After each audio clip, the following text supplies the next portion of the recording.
Hello all dear students, एक बार फिर से आपके अपने YouTube channel dB pro education पर हार्दिक स्वागत है। जैसा कि आप सभी को मालूम है, आज की इस वीडियो में लेक्चर में हम बात करने वाले हैं आरयूएचएस एग्जाम 2024 वो कंडक्ट हो चुके हैं। बीएससी नर्सिंग के पेपर सॉल्यूशन के बारे में हम चर्चा करेंगे। ठीक है, आंसर की आपको मैं दे रहा हूँ, डीबी प्रो एजुकेशन टीम की तरफ से प्रोवाइड कराई गई है।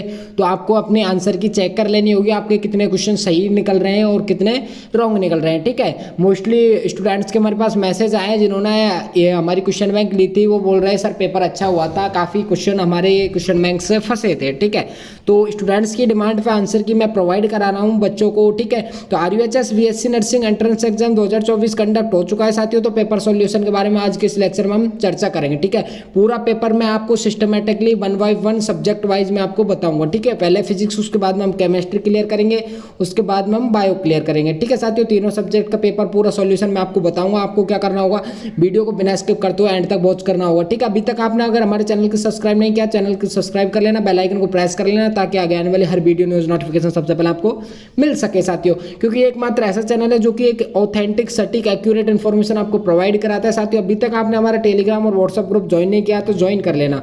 वहाँ से आपको काउंसलिंग से रिलेटेड जो भी शेड्यूल आएगा, काउंसलिंग होगी, कॉलेज अलॉटमेंट लेटर आएंगे, सारी चीज़ों की जानकारी मैं आपको प्रोवाइड कराऊंगा। अगर कोई भी स्टूडेंट काउंसलिंग करवाना चाहता है डीबी प्रो एजुकेशन टीम के साथ में, तो एनालाइज करके हम काउंसलिंग करवाते हैं बच्चों की, तो आप हेल्पलाइन नंबर पर मैसेज कर देना। हेल्पलाइन नंबर क्या है, 7877677460 पर। ठीक है, आपको काउंसलिंग की सारी प्रोसेस बता दी जाएगी। ठीक है, काउंसलिंग डीबी प्रो एजुकेशन करवाएगी, पूरा एनालाइज करके आपको बेस्ट से बेस्ट कॉलेज दिलाने की कोशिश करेंगे। ठीक है, जितने भी काउंसलिंग होंगी सारी काउंसलिंग करवाएंगे हम।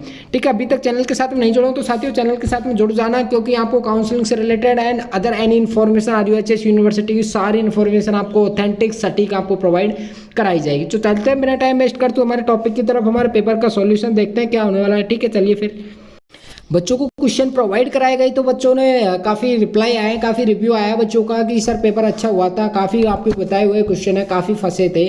ठीक है, तो बताता भाई डीबी प्रो एजुकेशन बताता है, जो कहता है वो करता भी है, ऐसा नहीं है कि कहता है। अगर किसी को ऐसा लग रहा है कि सर ऐसे ही दे रहे हैं तो भाई देख लेना। ठीक है, विद प्रूफ जिन स्टूडेंट्स को क्वेश्चन बैंक दी गई है एंड आपको क्लासेस दी गई है, उनसे काफ़ी सारे क्वेश्चन है वो फंसे हैं, देख लेना। ठीक है, आपका सॉल्यूशन मैं आपको बता रहा हूँ।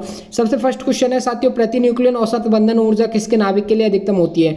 तो आपका यहाँ पे डी ऑप्शन है वो करेक्ट होगा, फेरस 56 के लिए। ठीक है, फेरस 56 के लिए क्या होती है, प्रति न्यूक्लियन औसत बंधन ऊर्जा वो अधिकतम होती है इसके नाभिक के लिए। ठीक है, correct answer option number D. अब दूसरा क्वेश्चन देखिए, आपका सभी विवर्तन की फ्रिंजें होती है, तो विवर्तन की फ्रिंज होती है ना साथियों, वो असमान चौड़ाई की होती है। कैसी होती है, असमान चौड़ाई की होती है। आपका सेकंड ऑप्शन है वो राइट आंसर होगा।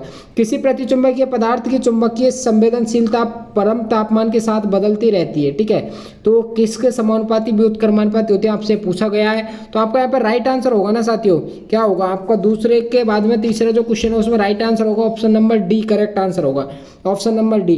टी के साथ में अपरिवर्तित रहती है, टी के साथ में क्या रहती है, अपरिवर्तित रहती है। सभी स्टूडेंट्स अपना आंसर देख लेना और आंसर की में सारे क्वेश्चन का आंसर देख लेना, कितने क्वेश्चन बैठ रहे हैं, उसके बाद में मेरे को कमेंट बॉक्स में कमेंट करके सभी स्टूडेंट्स बताएंगे कितने आ रहे हैं। ठीक है, फिर आपको आगे की सारी काउंसलिंग प्रोसेस बता दी जाएगी, कितने पे कॉलेज मिल रहा है, कहाँ कौन कौन सा प्राइवेट कॉलेज टॉप है, कहाँ पर तक कट ऑफ जा सकती है, सारी इन्फॉर्मेशन मैं आपको 1 बाय 1 प्रोवाइड कराऊंगा साथियों। ठीक है, कमेंट बॉक्स में बता के जाने एक बार। अब अगला क्वेश्चन देखिए, आपका चौथा क्वेश्चन है। देखिए मैं आपके लिए पेपर ढूंढ के लाया हूँ कहीं ना कहीं से, तो एडजस्ट किया है।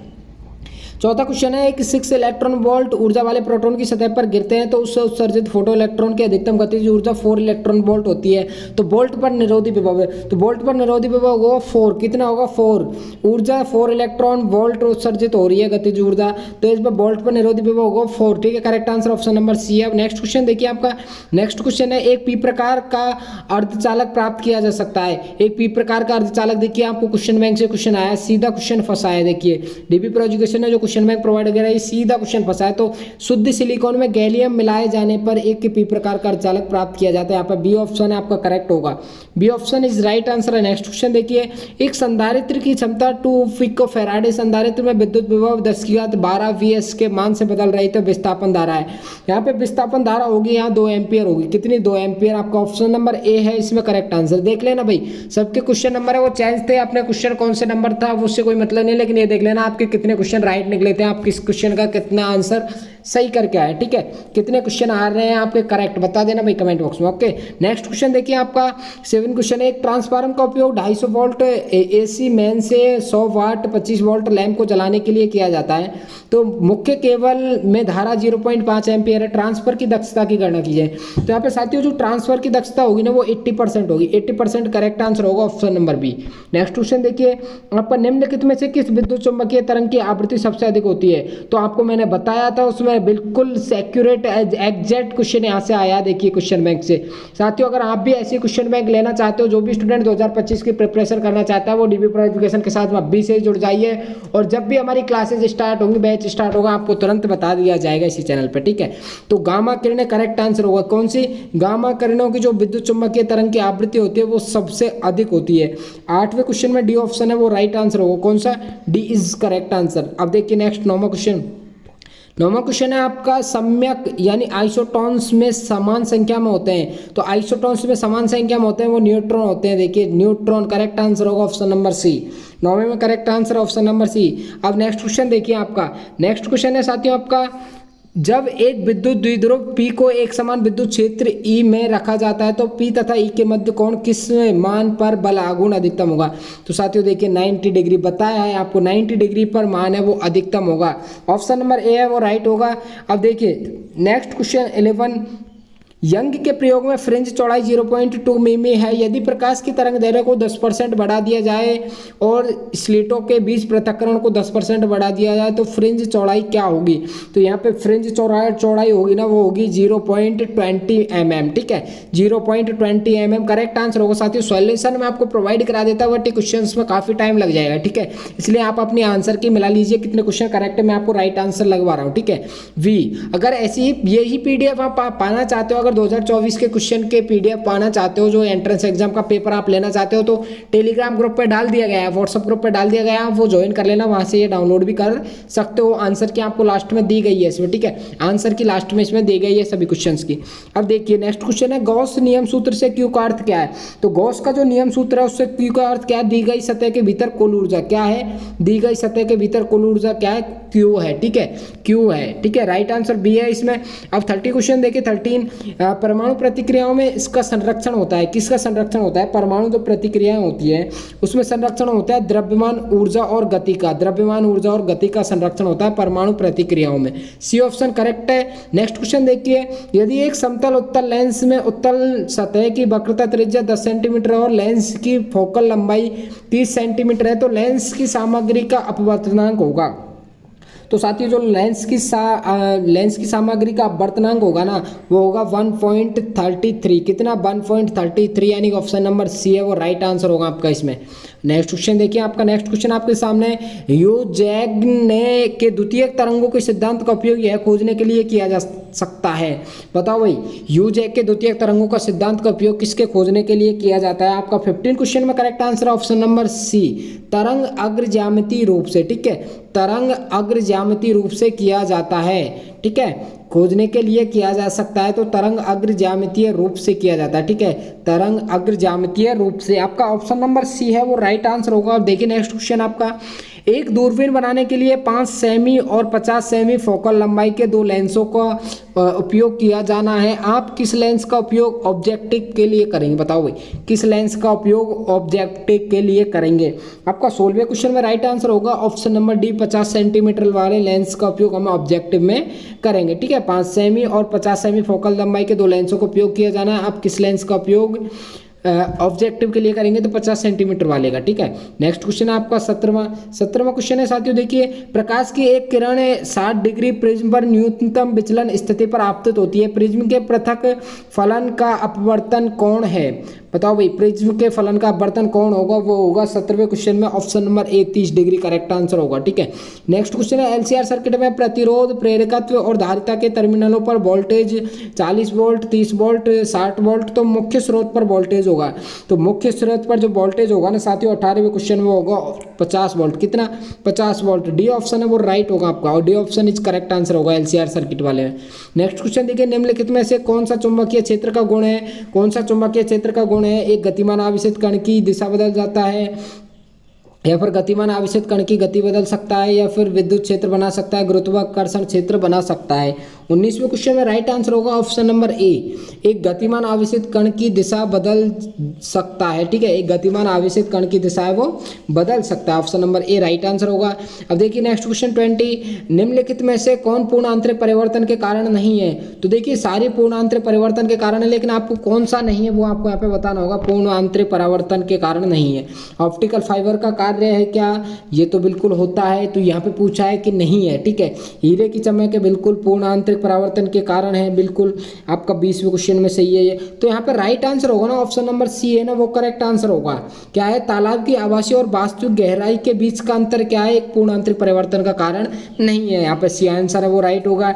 नेक्स्ट देखते हैं, आंतरिक अर्धचालक में इलेक्ट्रॉन और छिद्रों का घनत्व क्रमशः x और y है, निम्नलिखित में से कौन सा विकल्प सत्य है। देखिए घनत्व x और y दे रखा है इलेक्ट्रॉन और छिद्रों का। ठीक है, अर्धचालक में इलेक्ट्रॉनों और छिद्रों का घनत्व x और y दे रखा है, तो यहाँ पे आपका राइट आंसर होगा ऑप्शन नंबर डी, x बराबर क्या हो जाएगा, y हो जाएगा। x बराबर y करेक्ट आंसर होगा। यदि दिए गए कण समान वेग से चल रहे हैं तो अधिकतम डी ब्रोगली तरंग दैर्घ्य किसके लिए होगा। तो अधिकतम डी ब्रोगली जो तरंग दैर्घ्य, बिल्कुल सीधा सीधा क्वेश्चन फंसा देखिए, तो किसके लिए, कौन से कण के लिए होगा। तो 22वें में आपका बी ऑप्शन है वो करेक्ट आंसर होगा, बीटा कण के लिए। ठीक है, बीटा कण के लिए होगा। किसके लिए, डी ब्रोगली तरंग दैर्घ्य किसके लिए होगा, बीटा कण के लिए। नेक्स्ट क्वेश्चन देखिए, द्रव्यमान संख्या 1 और 64 वाले दो नाभिकों की त्रिज्याओं का अनुपात क्या है। तो उन अनुपात को पूछा गया आपसे, दो नाभिक है। ठीक है, द्रव्यमान संख्या क्या है, एक की 1 है, एक की 64 है, तो दोनों नाभिकों की त्रिज्याओं का अनुपात क्या होगा। तो दोनों नाभिकों की त्रिज्याओं का अनुपात होगा वो होगा 1:4, 1/4 राइट आंसर होगा ऑप्शन नंबर बी। अब देखिए, यदि किसी परिनलिका में घुमावों की संख्या दोगुनी कर दी जाए तो कुंडली के स्वप्रेरकत्व में क्या परिवर्तन होगा। तो कुंडली के स्वप्रेरकत्व में क्या परिवर्तन होगा। देखिए घुमावों की संख्या दोगुनी कर रहे हैं यहाँ पे, तो घुमावों की संख्या दोगुनी कर रहे हैं तो क्या परिवर्तन होगा, 4 गुना हो जाएगी। ठीक है, कुंडली में स्वप्रेरकत्व में क्या परिवर्तन हो जाएगा, 4 गुना हो जाएगा, ऑप्शन नंबर सी राइट होगा। अब देखिए नेक्स्ट क्वेश्चन, आपका प्रतिरोध का सकारात्मक तापमान गुणांक किसके लिए है। प्रतिरोध का सकारात्मक तापमान गुणांक किसके लिए है। तो साथियों सीधा सीधा क्वेश्चन है, तांबा के लिए। ठीक है, कॉपर के लिए, किसके लिए, कॉपर के लिए करेक्ट आंसर हो जाएगा आपका तांबा के लिए। देखिए अगला क्वेश्चन, पदार्थ का वर्तनांक ध्रुवीकरण कोण की स्पर्श रेखा के बराबर होता है, यह कहा जाता है। किसने कहा भाई, पदार्थ का वर्तनांक है वो ध्रुवीकरण कोण की स्पर्श रेखा के बराबर होता है। तो ये किसने कहा था, यह किसने कहा था, ब्रूस्टर का नियम है, लैम्बर्ट का नियम है, मेलस का, ब्रैग का नियम है। आपका करेक्ट आंसर होगा ऑप्शन नंबर ए, ब्रूस्टर का नियम। ब्रूस्टर ने यही कहा था, पदार्थ का वर्तनांक है वो ध्रुवीकरण कोण की स्पर्श रेखा के बराबर होता है। अब अगला देखिए, स्पष्ट दूरी, दृष्टि की न्यूनतम दूरी 25 सेंटीमीटर है, यदि अंतिम छवि न्यूनतम स्पष्ट दूरी पर बनती है। ठीक है, तो 5 सेंटीमीटर फोकल लंबाई वाले सरल सूक्ष्मदर्शी का आवर्धन शक्ति क्या होगी। तो सरल सूक्ष्मदर्शी का आवर्धन शक्ति क्या होगी। तो यहाँ पे आपका राइट आंसर होने वाला है correct answer option number D. Option number D है वो 6 करेक्ट आंसर होगा। ठीक है, 6 करेक्ट आंसर होगा, 27वें में D option is right answer. Next को देखिए साथियों, देख लेना आपके कितने क्वेश्चन राइट निकल रहे हैं, कितने करेक्ट निकल रहे हैं, कितने रॉन्ग निकल रहे हैं। ठीक है, कमेंट बॉक्स में जरूर बताना और चैनल के साथ में जुड़ जाना, क्योंकि आगे की आपको सारी प्रोसेस बताएंगे इस चैनल पर। ठीक है, एक अनंत लंबे सीधे तार के लिए एम्पियर धारा प्रवाहित होती है, इससे एक बिंदु से 1 मीटर दूरी पर उत्पन्न चुंबकीय क्षेत्र का मान होगा। तो यहाँ पे जो चुंबकीय क्षेत्र का मान होगा ना वो होगा option number C, 2 × 10⁻70, 2 × 10�70। Next question देखिए, निम्नलिखित रेडियोधर्मी 6 में कितने अल्फा और बीटा कण उत्सर्जित होते हैं। तो कितने, देखिए आपको x 200 एंड y 168 ये आपको दे रखी है। ठीक है, इसमें से कितने अल्फा और बीटा कण उत्सर्जित होते हैं। तो इसमें से अल्फा और बीटा कण उत्सर्जित होंगे वो कितने होंगे, 8 और 6। ठीक है, कितने हो जाएंगे, 8 और 6 अल्फा कण है वो उत्सर्जित होंगे। ठीक है, 8 तो अल्फा कण है और बीटा कण कितने, 6। बी ऑप्शन है वो आपका यहाँ पे राइट आंसर होगा। अब नेक्स्ट क्वेश्चन देखिए, नेक्स्ट क्वेश्चन आपका होने वाला है 3 कैपेसिटर्स जिसकी धारिता 3 μF एंड 9 μF और 18 μF है। ठीक है, एक बार श्रृंखला में और एक बार समांतर जुड़े हैं तो दोनों स्थितियों में CS और CP में समतुल्य धारिता का अनुपात होगा। तो समतुल्य धारिता का अनुपात होगा 1:15। ठीक है, कितना हो जाएगा, 1:15। A option number A right answer होगा। नेक्स्ट क्वेश्चन देखिए, निम्नलिखित में से किसका ध्रुवीकरण नहीं किया जा सकता।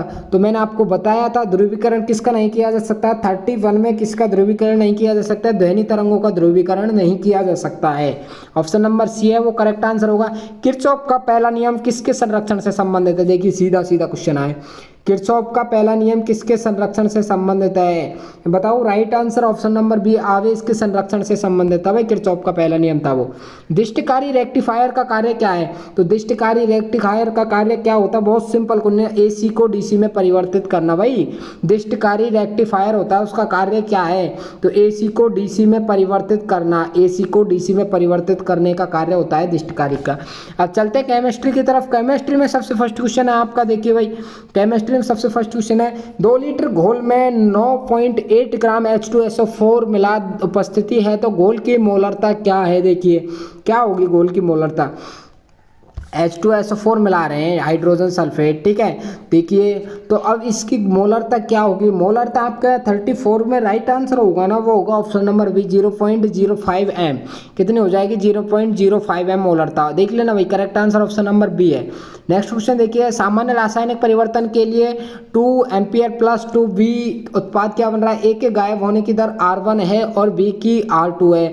R1 और R2 की दरें इस प्रकार संबंधित है, कैसे होंगी संबंधित? बताओ भाई। Right answer option number C होगा, R1 बराबर क्या हो जाएगा? R2 हो जाएगा, ठीक है। R1 बराबर क्या हो जाएगा? R2 हो जाएगा, सी करेक्ट आंसर होगा। अब नेक्स्ट क्वेश्चन देखिए, यदि लॉग के बनाम 1/t का प्लॉट सीधी रेखा देता है तो ढलान का मान क्या है? तो ढलान का मान क्या होगा? बताओ भाई, ढलान का मान क्या होगा? तो 36वें में आपका करेक्ट आंसर होगा ना, option number D right answer होगा। कितना होगा? -EA/2 300/03R, ठीक है, ठीक है। राइट आंसर आपका होगा ऑप्शन नंबर डी, इसमें डी ऑप्शन है वो राइट होगा। देखिए नेक्स्ट क्वेश्चन, कार्बोक्सिलिक अम्लों का एसिटीकरण एक प्रक्रिया है, कैसी प्रक्रिया है? सिंपल क्वेश्चन आया, बहुत सिंपल। तो कार्बोक्सिलिक अम्लों का एसिटीकरण एक प्रक्रिया है, वो कैसी प्रक्रिया है? नाभिकीय प्रतिस्थापन, सॉरी, ठीक है, नाभिकीय प्रतिस्थापन अभिक्रिया। आपका डी ऑप्शन है वो राइट होगा, डी ऑप्शन है आपका करेक्ट आंसर होगा, D option is right answer, D option is right answer साथियों, ठीक है। भाई अभी तक जिन स्टूडेंट्स ने वीडियो को लाइक करके शेयर नहीं किया, एक बार सभी स्टूडेंट्स वीडियो को लाइक करके शेयर कर देना ताकि सारे स्टूडेंट्स आंसर की देख सके, ठीक है। करेक्ट आंसर होगा आपका option number D. Next question है, यौगिकीय आयन AgH2O3 किस क्षेत्र से संबंधित है? तो ये किस क्षेत्र से संबंधित है भाई? बताओ बताओ किस क्षेत्र से संबंधित है? 38वें में आपका करेक्ट आंसर था ना, वो था फोटोग्राफी, ऑप्शन नंबर डी। यौगिक आयन AgH2O3 किस क्षेत्र से संबंधित है? फोटोग्राफी आपका करेक्ट आंसर होगा डी, ठीक है, फोटोग्राफी से संबंधित है। निम्नलिखित में से किसे ग्रीन विट्रॉल के नाम से जाना जाता है? देखिए मैंने आपको बताया था, ग्रीन विट्रॉल, व्हाइट विट्रॉल, सारी चीजें मैंने आपको बताई थी।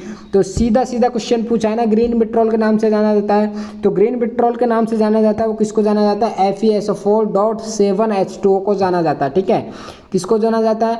FeSO4.7H2O को जाना जाता है। राइट आंसर आपका होगा option number C, option number C correct answer होगा।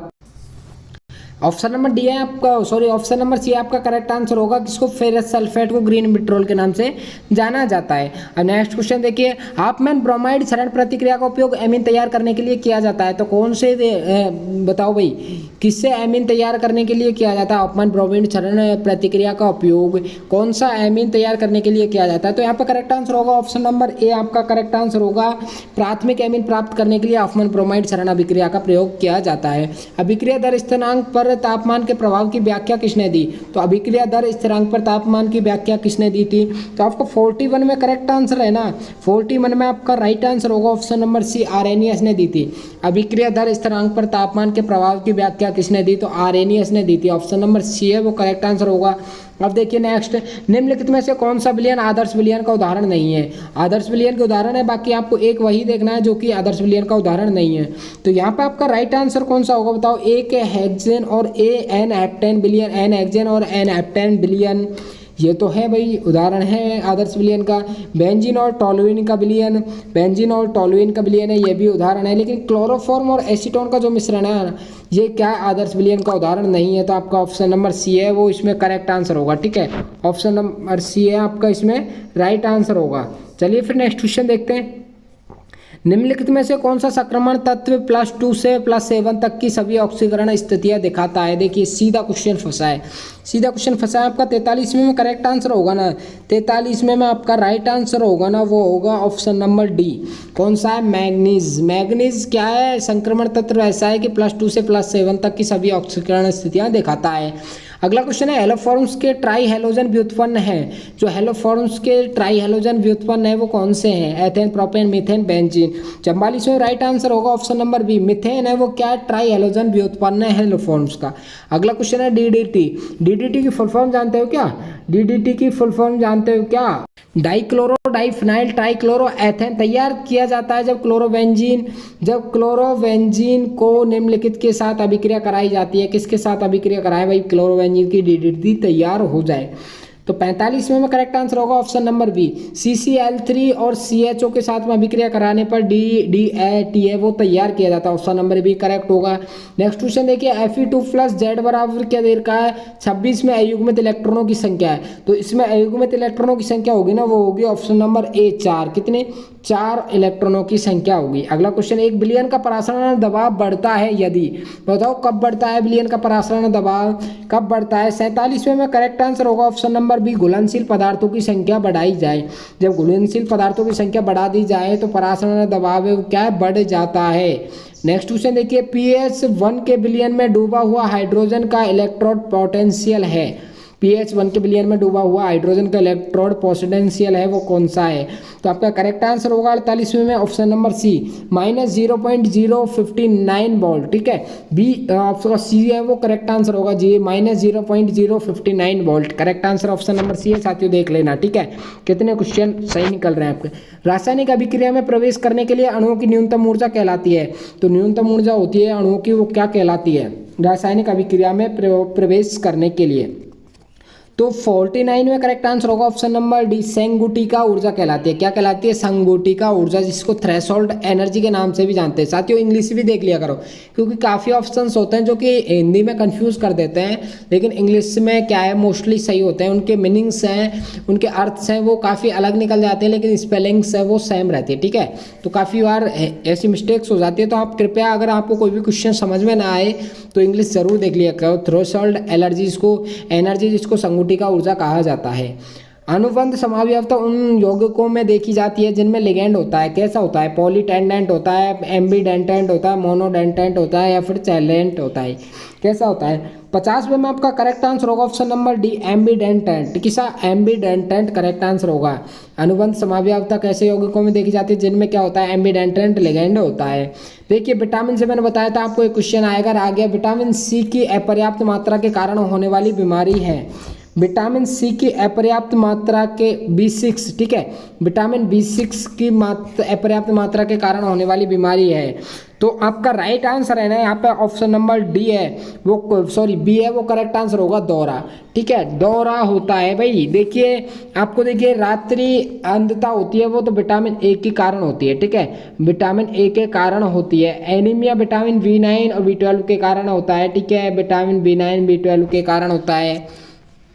तो आपका यहाँ पे दौरा है ना, वो करेक्ट आंसर होगा। विटामिन B6 की अपर्याप्त मात्रा के कारण होने वाली बीमारी है वो दौरा है।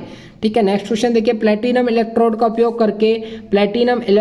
उपयोग करके तनु सल्फ्यूरिक एसिड के इलेक्ट्रोलिसिस पर एनोड पर प्राप्त उत्पाद होगा। तो इसमें जो एनोड पर प्राप्त उत्पाद होगा ना वो क्या होगा? वो उत्पाद होगा ऑक्सीजन। ठीक है, प्लेटिनम इलेक्ट्रोड का उपयोग करके तनु सल्फ्यूरिक एसिड के इलेक्ट्रोलिसिस पर एनोड पर प्राप्त उत्पाद होगा, वो होगा oxygen. Correct answer option number B, बिजली के तार बनाने के लिए में किस धातु का उपयोग किया जाता है? देखिए बहुत सिंपल और सीधा क्वेश्चन फंसा है डीबी प्रो एजुकेशन की क्वेश्चन बैंक से। बिजली के तार बनाने के लिए किस धातु का उपयोग किया जाता है? तो किस धातु का उपयोग किया जाता है बिजली के तार बनाने के लिए? निकिल का उपयोग किया जाता है भाई, निकिल का, option number B. Next question देखिए निम्नलिखित में से कौन सा लिगेंड एक दंतुक नहीं है? बताओ भाई, एक दंतुक कौन सा नहीं है? बाकी सब एक दंतुक है, लेकिन एक ऐसा ऑप्शन है जो कि एक दंतुक नहीं है। तो 54 में राइट आंसर होगा ऑप्शन नंबर ए C2O4 2-। ये क्या? द्विदंतुक लिगेंड है। कैसा है? द्विदंतुक लिगेंड है, option number A. Next question देखिए, नेक्स्ट क्वेश्चन आपका है निम्नलिखित में से सरल ईथर को पहचाने। तो सरल ईथर भाई स्पष्ट दिख रहा है, सरल ईथर कौन सा है, सरल ईथर क्या है, सरल ईथर है हमारा ऑप्शन नंबर डी C6H5 और C6H5, ये क्या है, एक सरल ईथर है। करेक्ट आंसर होगा option number D would spirit निम्नलिखित का दूसरा नाम है। बताओ भाई, बताया था मैंने आपको, ऐसे कॉमन नेम सिनोनिम्स पूछ सकते हैं आपसे, और पूछ लिया। देखो वुड स्प्रिट निम्नलिखित का दूसरा नाम है, किसका दूसरा नाम है वुड स्प्रिट। वुड स्प्रिट 56 में दूसरा नाम किसका है, ऑप्शन नंबर सी मेथेनॉल का। किसका, मेथेनॉल को वुड स्प्रिट के नाम से जाना जाता है। अगला देखिए, प्राथमिक एरोमेटिक एमाइन की उपस्थिति में क्लोरोफॉर्म की KOH के साथ अभिक्रिया कहलाती है। क्लोरोफॉर्म की KOH के साथ अभिक्रिया क्या कहलाती है। तो 57 में आपका राइट आंसर होगा ऑप्शन नंबर ए कार्बिलामाइन अभिक्रिया कहलाती है। क्या कहलाती है, कार्बिलामाइन अभिक्रिया कहलाती है। अगला क्वेश्चन देखिए, SN2 तंत्र के लिए निम्नलिखित हैलाइडों की प्रतिक्रियाशीलता का सही क्रम है। तो यहाँ पे देखिए इसका सही क्रम होगा वो बिल्कुल सिंपल सा होगा, सिंपल सा क्रम होगा। ठीक है, क्या होगा, पहले प्राथमिक हैलाइड, फिर द्वितीयक हैलाइड, फिर तृतीयक हैलाइड है। यानी ऑप्शन नंबर बी है आपका करेक्ट आंसर होगा, right answer option number B. अब देखिए next question, lead storage battery में प्रयुक्त इलेक्ट्रोलाइट हैं। लेड स्टोरेज जो बैटरी में प्रयुक्त इलेक्ट्रोलाइट होते हैं वो क्या होता है भाई, लेड स्टोरेज की जो बैटरी होती है, लेड स्टोरेज की बैटरी में प्रयुक्त हैलाइड है वो क्या है, H2SO4 होता है, जो कि कितना होता है 38% होता है। सी ऑप्शन राइट है। नेक्स्ट क्वेश्चन देखिए, मोर लवण में पानी के अणुओं की संख्या है। बहुत सिंपल क्वेश्चन है, बहुत सिंपल क्वेश्चन है, बस आपको कंफ्यूज करेगा ये। तो मोर लवण में पानी के अणुओं की संख्या होती है, देखिए सीधा सीधा क्वेश्चन फंसा है, पानी के अणुओं की संख्या होती है वो होती है ऑप्शन नंबर सी 6 होती है। कितनी होती है, 6 होती है। अब देखिए नेक्स्ट क्वेश्चन, निम्नलिखित में से कौन सा विल्किंसन उत्प्रेरक है जिसका उपयोग एल्किन के हाइड्रोजनीकरण के लिए किया जाता है। बताओ भाई, कौन सा विल्किंसन उत्प्रेरक है जिसका उपयोग एल्किन के हाइड्रोजनीकरण के लिए किया जाता है। तो आपका यहाँ पे राइट आंसर कौन सा होगा, आप बताओ भाई, कौन सा विल्किंसन उत्प्रेरक है। तो विल्किंसन उत्प्रेरक है वो है हमारा कौन सा, देखिए PH3P3RHCl, यानी ऑप्शन नंबर डी है वो राइट आंसर होगा, ऑप्शन नंबर डी है वो करेक्ट आंसर होगा आपका साथियों। नेक्स्ट क्वेश्चन देखिए, जब फिनॉल ब्रोमीन जल के साथ अभिक्रिया करता है तो परिणाम क्या होता है। जब फिनॉल ब्रोमीन जल के साथ में अभिक्रिया करता है तो परिणाम क्या होता है, सफेद अपक्षय प्राप्त होता है, सफेद अपक्षय प्राप्त होता है, option number C. Next question देखिए, प्राथमिक एरोमेटिक एमिनो से डाइजोनियम लवणों का निर्माण कहलाता है। तो डाइजोनियम लवणों का निर्माण क्या कहलाता है, डाइजोनियम लवणों का निर्माण कहलाता है डाइजोनाइजेशन। भाई डाइजोनियम लवणों का निर्माण होता है, बहुत सिंपल क्वेश्चन है ये, तो कॉमन सेंस लगा के भी आप कर सकते थे। डाइजोनियम लवणों का निर्माण क्या कहलाता है, डाइजोनाइजेशन कहलाता है। ठीक है, ऑप्शन नंबर सी है वो करेक्ट आंसर होगा। अब नेक्स्ट क्वेश्चन देखिए, दर और दर स्थिरांक की इकाई किसके लिए समान होती है। बताओ भाई, दर और दर स्थिरांक की इकाई वो किसके लिए समान होती है, वो किसके लिए समान होती है। शून्य क्रम अभिक्रिया के लिए, प्रथम क्रम अभिक्रिया के लिए, द्वितीय क्रम, तृतीय क्रम, किसके लिए समान होती है। तो शून्य क्रम अभिक्रिया के लिए वो समान होती है दर और दर स्थिरांक की इकाई। अगला क्वेश्चन देखिए, अगला क्वेश्चन देखिए आपकी केमिस्ट्री कंप्लीट होने के लिए जा रही है। निम्नलिखित में से कौन सा पॉलीसैकेराइड नहीं है। तो भाई आपको बताया गया था बी जाइलोज है वो क्या पॉलीसैकेराइड नहीं है, ये क्या है, मोनोसैकेराइड है, मोनोसैकेराइड है भाई जाइलोज। जाइलोज क्या है, एक मोनोसैकेराइड है, ऑप्शन नंबर बी करेक्ट होगा। नेक्स्ट क्वेश्चन देखिए, निम्नलिखित में से किसका क्वथनांक उच्चतक है। तो उच्चतम जो क्वथनांक है वो किसका है, CH3CH2I का वो क्वथनांक है वो उच्चतम होगा, ऑप्शन नंबर ए है इसमें राइट आंसर होगा, ऑप्शन नंबर ए है राइट आंसर होगा। इसी के साथ में आपकी केमिस्ट्री खत्म होती हुई अब चलते हैं बायो की तरफ। निम्नलिखित में से कौन सा एक ओपियोइड मादक पदार्थ है, बहुत सिंपल क्वेश्चन पूछा है, सबसे फर्स्ट बायो में दिया है आपको, देखिए तो कौन सा ओपियोइड मादक पदार्थ है वो है मॉर्फिन। कौन सा होगा भाई, ओपियोइड मादक पदार्थ होगा वो होगा मॉर्फिन, ऑप्शन नंबर सी है वो राइट आंसर होगा 67 में। ठीक है भाई, ओपियोइड मादक पदार्थ यही तो है, ओपियम, ओपियम बोला जाता है, ओपियम से ही निकल रहा है ओपियोइड। ठीक है, अगला क्वेश्चन देखिए, मानव जीनोम परियोजना में पूर्णतः अनुक्रमित होने वाला अंतिम मानव गुणसूत्र कौन सा था। तो मानव जीनोम परियोजना में पूर्णतः अनुक्रमित होने वाला अंतिम मानव गुणसूत्र था वो कौन सा था।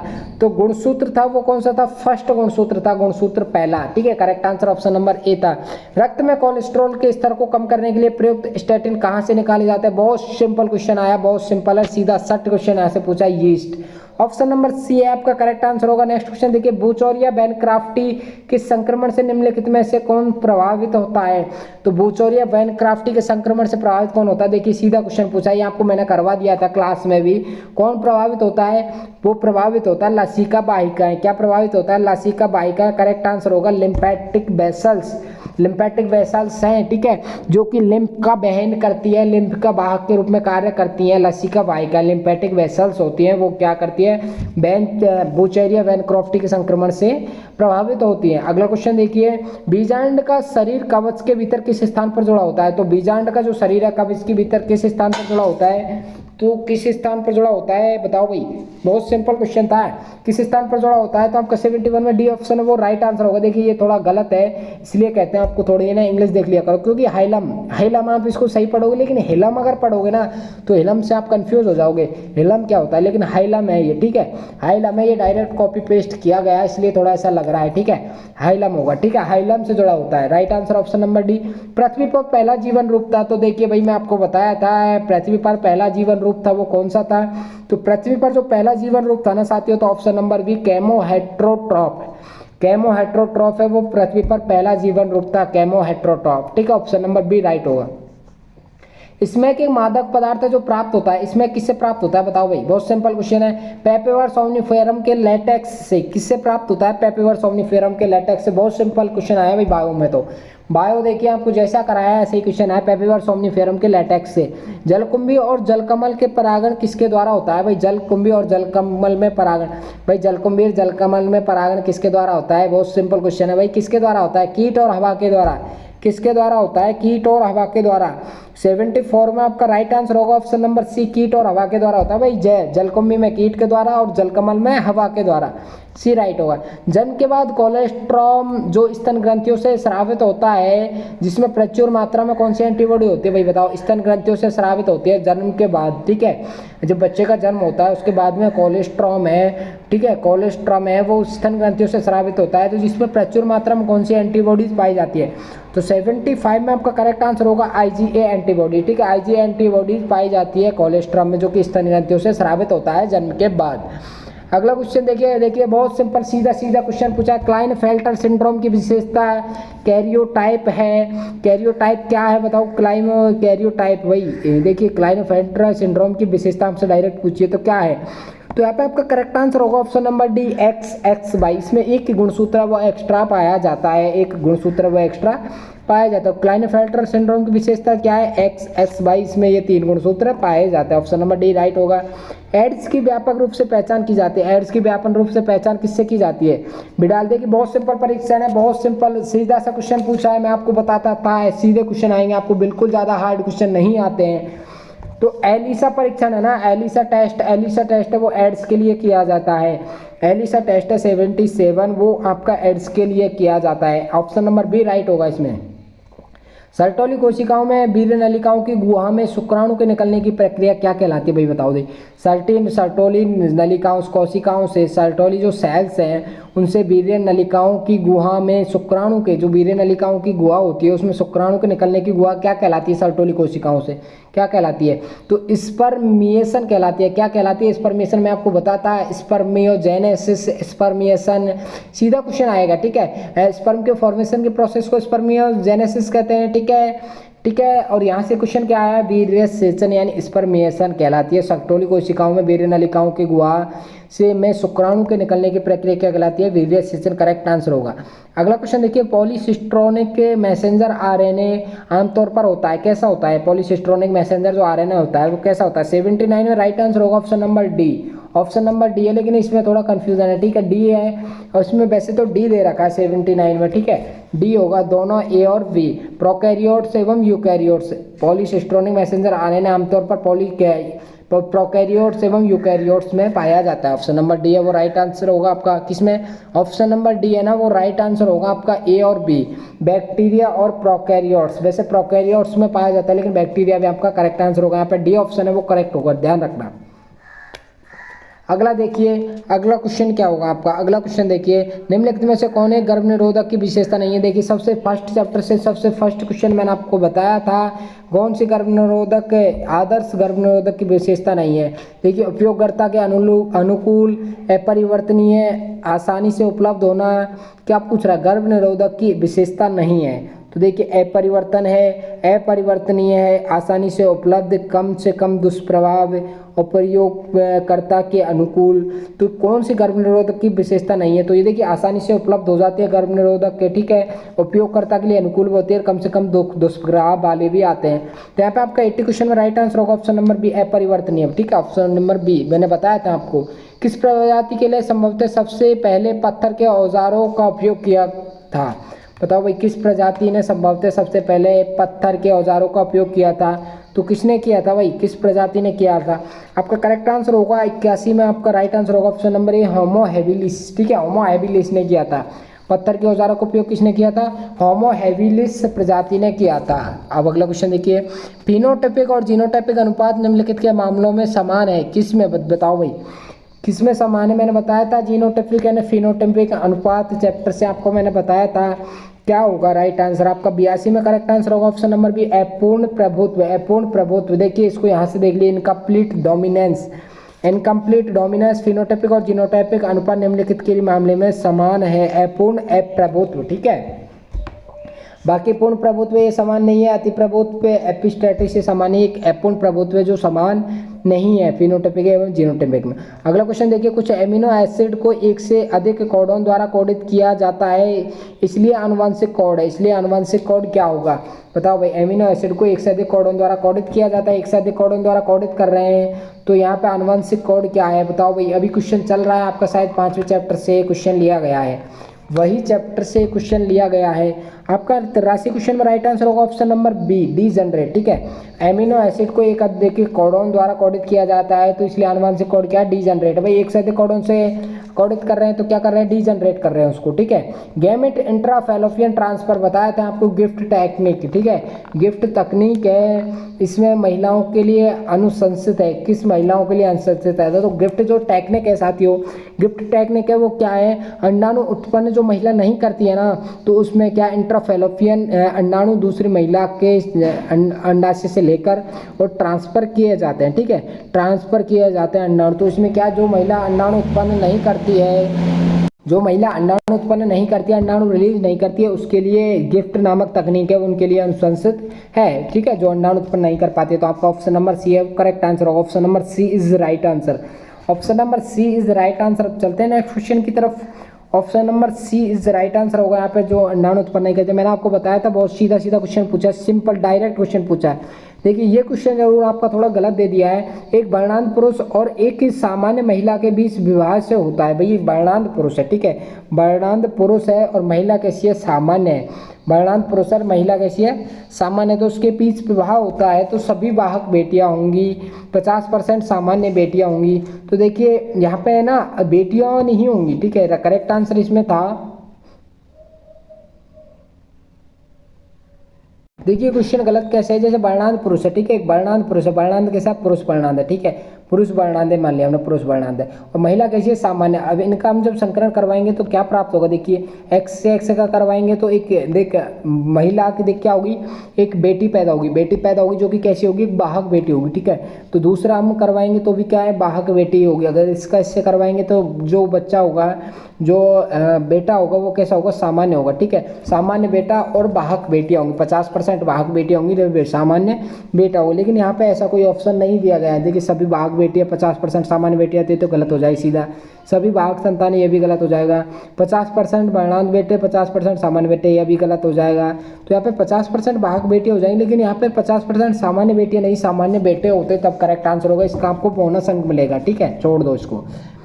आप इसकी डिमांड जरूर लगा देना, यूनिवर्सिटी के हेल्पलाइन नंबर ईमेल पे एक बार मैसेज जरूर कर देना, ठीक है। निम्नलिखित में से कौन सा सही है, कौन सा कथन सत्य है, आपको ये बताना होगा। तो यहाँ पे कौन सा कथन सत्य है, 86 में कथन सत्य है वो है ऑप्शन नंबर सी, स्टेलर की समुद्री गाय एक विलुप्त जानवर है, स्टेलर की जो समुद्री गाय एक विलुप्त जानवर है, ठीक है। लेंटाना को लोकप्रिय रूप से गाजर घास के नाम से जाना जाता है, बिल्कुल सही है ये, ठीक है, बिल्कुल सही नहीं है ये, लेंटाना को लोकप्रिय रूप से गाजर घास के नाम से जाना जाता है, ये सही नहीं है, ठीक है। अफ्रीकी कैटफिश स्वदेशी कैटफिश के लिए खतरा है, नहीं, ये भी नहीं होगा। आपका राइट आंसर होगा ऑप्शन नंबर स्टेलर की समुद्री गाय एक विलुप्त जानवर है। अगला क्वेश्चन देखिए, किसी क्षेत्र में किसी भी समय पोषी स्तर पर जीवित पदार्थों का द्रव्यमान कहलाता है? बताओ भाई, किसी क्षेत्र में किसी समय पर पोषी स्तर पर जीवित पदार्थों का द्रव्यमान कहलाता है। तो जीवित पदार्थों का जो द्रव्यमान कहलाता है वो क्या कहलाता है? खड़ी फसल कहलाता है। ठीक है, खड़ी फसल करेक्ट आंसर होगा ऑप्शन नंबर बी। अगला क्वेश्चन देखिए आपका, बायोमास का उल्टा पिरामिड किस पारिस्थितिकी तंत्र में पाया जाता है? तो बायोमास देखिए बहुत सीधा सीधा क्वेश्चन पूछा क्वेश्चन बैंक से, बायोमास का उल्टा पिरामिड किस पारिस्थितिकी तंत्र में पाया जाता है? किस में पाया जाता है? किस पारिस्थितिकी तंत्र में पाया जाता है? 88 में करेक्ट आंसर होगा ऑप्शन नंबर सी, बायोमास का उल्टा पिरामिड समुद्र में पाया जाता है। अगला क्वेश्चन देखिए, निम्नलिखित में से कौन सा सीवेज उपचार का पहला चरण है? तो सीवेज उपचार का पहला चरण है वो कौन सा है? सीवेज उपचार का पहला चरण है ऑप्शन नंबर सी, अवसादन। लेकिन इसको इसमें देखिए सेडिमेंटेशन करेक्ट आंसर होगा, सेडिमेंटेशन राइट आंसर होगा। ठीक है, अवसादन, सीवेज उपचार का पहला चरण क्या है? अवसादन। अगला क्वेश्चन देखिए, आनुवंशिक पदार्थ को अलग करते समय शुद्ध डीएनए को अवक्षेपित करने के लिए उपयोग किया जाने वाला रसायन है। तो आनुवंशिक पदार्थ को जब हम अलग करते हैं तो शुद्ध डीएनए को अवक्षेपित करने के लिए उपयोग किया जाने वाला रसायन पदार्थ कौन सा है?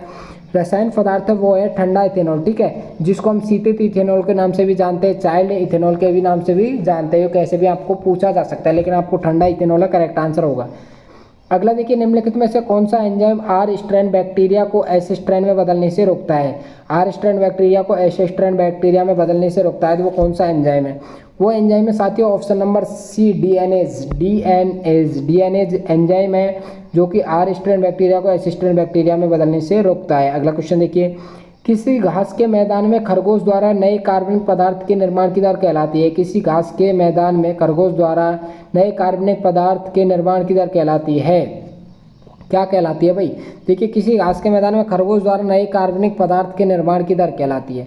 तो आप बताओ भाई क्या कहलाती है? प्राथमिक उत्पादकता, माध्यमिक उत्पादकता, शुद्ध प्राथमिक उत्पादकता, सकल प्राथमिक उत्पादकता। लेकिन ये माध्यमिक दिया गया है ना, इसको यहाँ पे क्या सेकेंडरी करेक्ट आंसर होगा। ठीक है, द्वितीयक उत्पादकता। खरगोश के जो नए कार्बनिक उत्पादन की दर है वो क्या कहलाई? Secondary productivity. ठीक है, सेकेंडरी प्रोडक्टिविटी, सेकेंडरी यानी द्वितीयक उत्पादकता कहलाएगी। देखिए यहाँ पे ये क्वेश्चन में थोड़ी है ना कॉपी पेस्ट करने में प्रॉब्लम हुई है, कोई बात नहीं, लेकिन किसी घास के मैदान में खरगोश द्वारा नए कार्बनिक पदार्थ के निर्माण की दर क्या कहलाती है? द्वितीयक प्रोडक्टिविटी। ठीक है, इसलिए कहते हैं कि आप इंग्लिश देख लिया करो थोड़ी। बी ऑप्शन है इसमें राइट होगा। अब देखिए नेक्स्ट क्वेश्चन, निम्नलिखित में से कौन सा पीसीआर में आवश्यक नहीं? देखिए सिंपल क्वेश्चन पूछा, आप बोलेंगे सर आप ऐसे दे रहे हो। देख लो भाई, जिन्होंने क्वेश्चन बैंक लिए ना पता है उनको सीधा सीधा क्वेश्चन आए। ठीक है, अभी बच्चों के पोस्टर भी लगने वाले हैं, देखना भाई। निम्नलिखित में से कौन सा पीसीआर में आवश्यक नहीं है? कौन सा पीसीआर में आवश्यक नहीं है? तो एक हेलिकेज एंजाइम जो कि पीसीआर में आवश्यक नहीं है, हेलिकेज एंजाइम। ठीक है, हेलिकेज एंजाइम वो करेक्ट आंसर होगा जो कि पीसीआर में आवश्यक नहीं है। अगला क्वेश्चन देखिए, बैकुलो वायरस नहीं दिखाते, क्या नहीं दिखाते हैं भाई? बैकुलो वायरस होते हैं वो क्या नहीं दिखाते हैं? तो बैकुलो वायरस है वो क्या नहीं दिखाते हैं? गैर लक्षित रोग जनकों पर प्रभाव नहीं दिखाते हैं। गैर लक्षित रोग जनकों पर क्या नहीं दिखाते? प्रभाव नहीं दिखाते हैं। ऑप्शन नंबर सी राइट होगा आपका। अगला देखिए, आरएनएआई तकनीक में जीन को निम्न का उपयोग करके निस्तब्ध किया जाता है। बताओ भाई, आरएनएआई तकनीक में जीन को किसका उपयोग करके निस्तब्ध किया जाता है? तो यहाँ पे जीन को निस्तब्ध किसके द्वारा किया जाता है? किसके द्वारा किया जाता है? डीएसआरएनए के द्वारा। बताओ भाई, आरएनएआई तकनीक में जीन को निम्न का उपयोग करके निस्तब्ध किया जाता है, वो किया जाता है डीएसआरएनए के द्वारा। अगला क्वेश्चन देखिए, फॉलिक्यूलस चरण के दौरान एंडोमेट्रियम का प्रसार किसके द्वारा किया जाता है? देखिए मैं आपको बताता था फीमेल रिप्रोडक्टिव सिस्टम से आपके 2 के 3 क्वेश्चन मिलेंगे, 2 से 3 क्वेश्चन मिलेंगे। देखिए आपके 2-3 क्वेश्चन हो चुके हैं। देखिए फॉलिकुलर चरण के दौरान जो प्रोलिफेरेशन है, ठीक है, फॉलिक्यूलस चरण के दौरान एंडोमेट्रियम का प्रसार किसके द्वारा किया जाता है? Luteinizing hormone, follicle stimulating hormone, producing estrogen के द्वारा किसके द्वारा किया जाता है? तो आपका करेक्ट आंसर होगा ऑप्शन नंबर डी, एस्ट्रोजन के द्वारा। ठीक है, एस्ट्रोजन के द्वारा किया जाता है। मैंने आपको बताया था भाई, बताया था आपको, एस्ट्रोजन के द्वारा किया जाता है। अगला क्वेश्चन देखिए, निम्नलिखित में से किसके परिपक्व बीज में भ्रूण बना रहता है? तो देखिए मैंने बताया था आपको, निम्नलिखित में से किसके परिपक्व बीज में भ्रूणपोष बना रहता है? तो अरंडी का जो बीज है ना, अरंडी के बीज में भ्रूणपोष है वो बना रहता है परिपक्व होने के बाद में भी। ऑप्शन नंबर डी करेक्ट होगा। अगला देखिए, कलश के आकार का जनसंख्या आयु पिरामिड दर्शाता है। भाई कलश के आकार का, कलश कैसे आकार का रहता है जानते हो ना? कलश के आकार का जो पिरामिड है ये क्या दर्शाता है? क्या दर्शाता है? ये बढ़ती जनसंख्या, घटती जनसंख्या, स्थिर जनसंख्या, विलुप्त जनसंख्या, क्या दर्शाता है?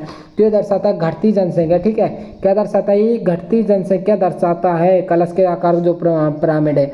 अगला क्वेश्चन देखिए, निम्नलिखित में से कौन क्लोनिंग वेक्टर नहीं है? तो इसमें क्लोनिंग वेक्टर है वो कौन सा नहीं है? ऑप्शन नंबर बी साल आई। ठीक है, साल आई है वो क्या है? क्लोनिंग वेक्टर नहीं है, बाकी क्लोनिंग वेक्टर है। आपका लास्ट एंड फाइनल क्वेश्चन होने वाला है साथियों, इको आर आई में आर अक्षर किससे लिया गया है? इको आर आई जो टेक्नोलॉजी है इसमें आर अक्षर है वो किससे लिया गया है? जीनस का नाम है, स्ट्रेन का नाम है, प्रजाति का नाम है, शब्द प्रतिबंध है, क्या है बताओ भाई?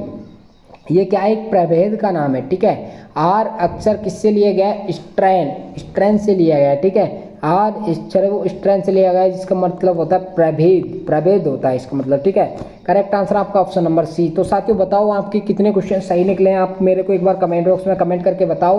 और चैनल के साथ में अभी तक नहीं जुड़े हो तो चैनल के साथ में जुड़ जाना, आपको काउंसलिंग से रिलेटेड सारी प्रोसेस बता दी जाएगी। जो भी स्टूडेंट्स हमारे द्वारा काउंसलिंग करवाना चाहते हैं भाई 7877677460 पर मैसेज कर देना। ओके, आपको काउंसलिंग की सारी प्रोसेस बता दी जाएगी। आपने अभी तक टेलीग्राम और व्हाट्सएप ग्रुप ज्वाइन नहीं किया तो वो ज्वाइन कर लेना, वहाँ से आपको सारी अपडेट मिलती रहेगी डीबी प्रो एजुकेशन की साथियों। ओके, बताओ भाई, बताते हैं सब बच्चे बता रहे थे कमेंट करके सर बहुत अच्छा पेपर गया, आपका बहुत बहुत शुक्रिया। आपको देखिए क्वेश्चन जो प्रोवाइड कराए थे ना बच्चों को, सीधे सीधे क्वेश्चन फंसे हैं। ठीक है, करीबन 15 से 20 क्वेश्चन ऐसे जो कि डायरेक्टली फंसे हैं यहाँ से।